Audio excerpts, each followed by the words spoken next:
Bharatiya Janata party और महायुति गठबंधन ने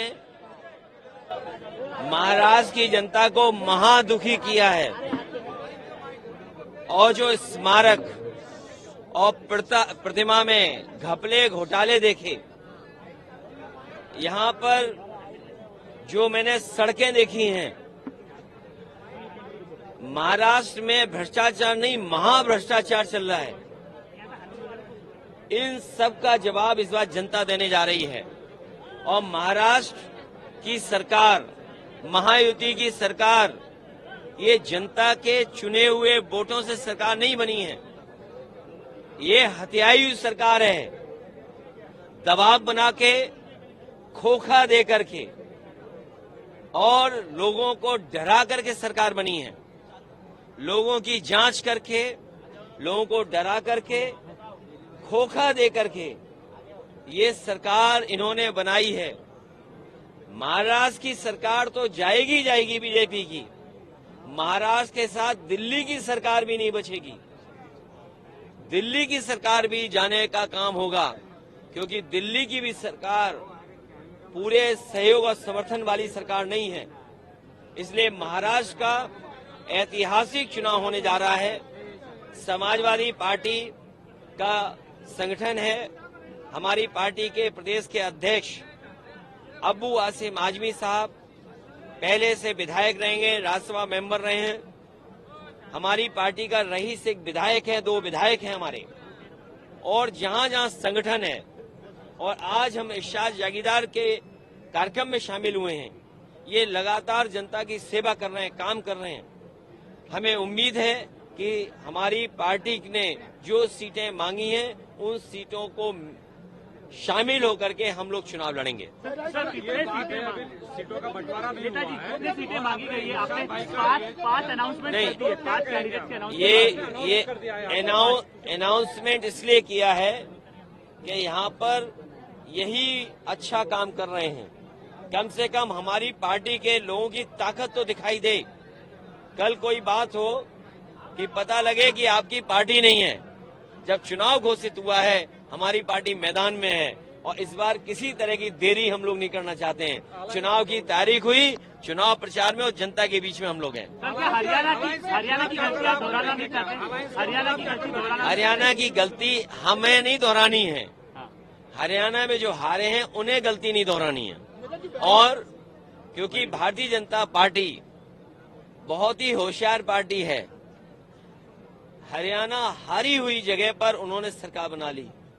इसलिए हम लोगों को सावधान रह करके और अपने वोट को बचा के भी रखना है, क्योंकि बीजेपी के लोग जानते हैं महाराष्ट्र की सरकार अगर नहीं बनी तो दिल्ली की सरकार चली जाएगी।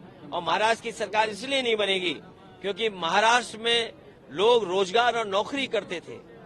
महाराष्ट्र में लोगों को रोजगार और नौकरी मिलती थी। आज महाराष्ट्र के कारखाने यहाँ से छीन करके गुजरात भेजे जा रहे हैं। जो प्रतिमा लगी थी छत्रपति शिवाजी महाराज को, न केवल महाराष्ट्र के लोग बल्कि पूरे देश के लोग उन्हें मानते हैं, पूजते हैं। हमारे उत्तर प्रदेश के लोग भी मानते हैं। सोचिए, उनके स्मारक में, उनकी प्रतिमा में ये घपले कर रहे हैं, तो महाराष्ट्र की जनता ये अपमान कभी स्वीकार नहीं करेगी। महाराष्ट्र की जनता इसको अपना सम्मान का चुनाव भी समझ रही है। आप बार-बार कह रहे हैं दिल्ली का सरकार जाएगा, क्या कुछ कारण या कुछ चल रहा है क्या दिल्ली के सरकार जाने के लिए? नहीं, देखिए, महाराष्ट्र की जाएगी तो दिल्ली की भी जाएगी।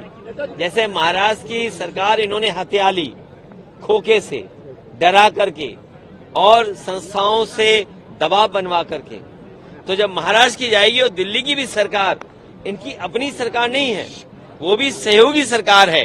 पता नहीं वो 2 साथी कब चले जाएं या कब उनका साथ छोड़ दें।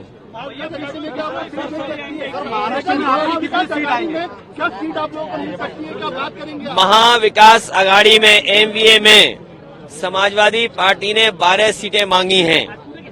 2 विधायक हमारे हैं और हम वो लोग हैं जो कभी कभी कम सीटों पे भी संतुष्ट हो जाते हैं।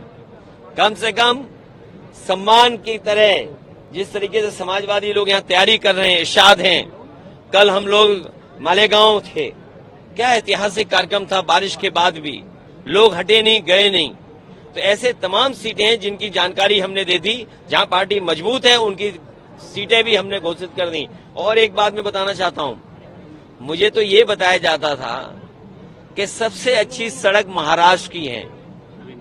कल मैं मालेगांव से लेकर के धुलिया आपके शहर तक आया हूं, मैं गड्ढे नहीं गिन पाया। ये टोल इसीलिए लेते हैं, लगता गड्ढा भरने के लिए, लेकिन उस टोल से गड्ढा नहीं भरा जाता। आपकी जेब से पैसा निकाल करके ये अपनी जेब में रख ले रहे हैं, और उसका परिणाम यह है कि सड़कों पे गड्ढे हैं। हमारे यहाँ उत्तर प्रदेश में जो सड़कें बनी हैं उसमें आप हवाई जहाज उतार सकते हैं। और जिस समय समाजवादी लोगों ने सुकोई, मिराज और हरक्यूलिस सड़क पे उतारा था, उसी समय देश के प्रधानमंत्री जी, देश के सड़क मंत्री ने ये कहा था कि हम ऐसी 30 हाईवे बनाएंगे जिन पर हवाई जहाज उतर सकता है। बताओ, यहाँ के तो सड़क मंत्री हैं, क्या आपके धुले और मालेगांव के बीच में हवाई जहाज उतर सकता है? नहीं। गड्ढे से बच जाओ, तभी कुछ हो पाएगा। सर क्या अखिलेश यादव जी को लीडरशिप भूमिका में देखेंगे महाराष्ट्र में? लीडरशिप भूमिका में देखिए, समाजवादी पार्टी का संगठन है। देखिए, हमारी पार्टी का लक्ष्य है कि हमारा जनाधार बढ़े और बीजेपी को हरा लें। और बीजेपी को हराने के, इसलिए बीजेपी को हराना जरूरी है क्योंकि हमारे देश की जो संस्कृति है वो मिली जुली संस्कृति है। हमने सबको अपनाया है, उन्होंने हमें अपनाया है। जो लोग यहाँ आए, उस भारत भूमि पर जो लोग आए उन्हें अपना लिया, हमने उन्हें अपमान लिया। और ये अरे रुक जाओ भाई, ये जो जगह है महाराष्ट्र, इसी से नारा दिया था क्विट इंडिया। इसी महाराष्ट्र ने, बाल गंगाधर तिलक जी ने गांधी जी को बुला करके देश की लड़ाई को आगे बढ़ाने का काम किया था। तो महाराष्ट्र का संदेश देश की राजनीति को बदलने वाला संदेश होगा। ये महाराष्ट्र का ऐतिहासिक चुनाव है और हमारे यहाँ पर प्रत्याशी इरशाद भाई हैं।